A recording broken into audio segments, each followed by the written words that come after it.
Jean-Michel Vernochet, bonjour. Bonjour. Obama, pour le nouvel an iranien, a offert à Téhéran, je cite, un dialogue honnête et fondé sur un respect mutuel. Peut-on donc espérer enfin un apaisement entre ces deux nations ? Écoutez, les Américains sont de grands joueurs de poker, ils bluffent, là on ne peut pas dire qu'ils bluffent, c'est ce qu'on appellerait la politique de la main tendue. Mais je note et je constate que cette proposition vient seulement quelques semaines après que le président Obama ait prorogé, c'est-à-dire reconduit un blocus, un embargo assez dur, notamment financier, à l'encontre de l'Iran, qui asphyxie littéralement ce pays, en déclarant d'ailleurs que toujours l'Iran constituait une menace pressante, présente, extrêmement réelle. Oui, donc mais... il y a apparemment contradiction. Oui, mais les États-Unis ont-ils les moyens financiers aujourd'hui d'assurer une nouvelle guerre avec l'Iran ? Non, alors nous ne sommes plus dans le cas de la guerre évoquée en septembre 2007 par notre ministre des Affaires étrangères, M. Bernard Kouchner, mais qui était en phase directe avec l'administration Bush. Ce n'est plus à l'ordre du jour, au moins pour la minute présente, mais tout le monde sait que la priorité de la nouvelle administration américaine, c'est le règlement de la question afghane.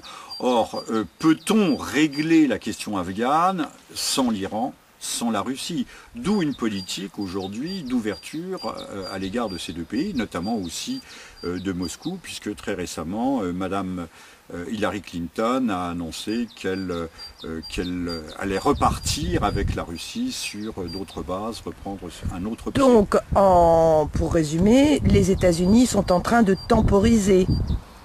Au moins à moyen terme. Ils sont en tout cas, ils ont une priorité, le règlement de la question afghane, et d'ailleurs l'Iran va être invité, ce qui est tout à fait nouveau, à une pré-conférence sur ce règlement, ce qui n'était pas prévu jusqu'à présent.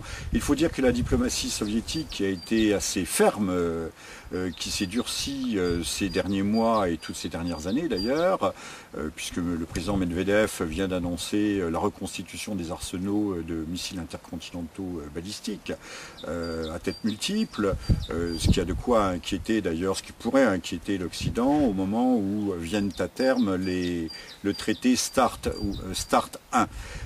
Toujours est-il que les États-Unis ne peuvent pas se passer de ces deux grands interlocuteurs s'ils veulent régler sur le fond et engager peut-être une politique de désengagement, alors qu'à la minute même, nous allons assister au contraire à une montée en puissance du conflit afghan. Donc, en définitive, on essaye de s'allier de s'allier à des puissances pour pouvoir régler d'abord la question afghane. Donc vous êtes en train de souligner peut-être le côté un peu versatile des États-Unis. Versatile, je l'ai souligné, voire contradictoire dans certaines circonstances. On renforce le blocus et en même temps on pratique une politique de la main tendue.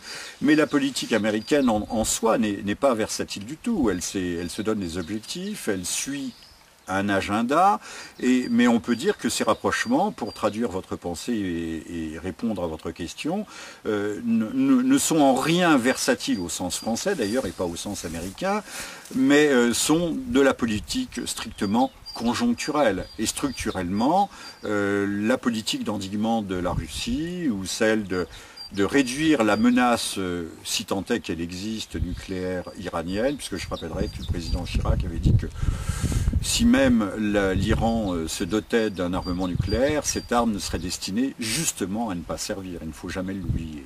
Jean-Michel Vernochet, merci.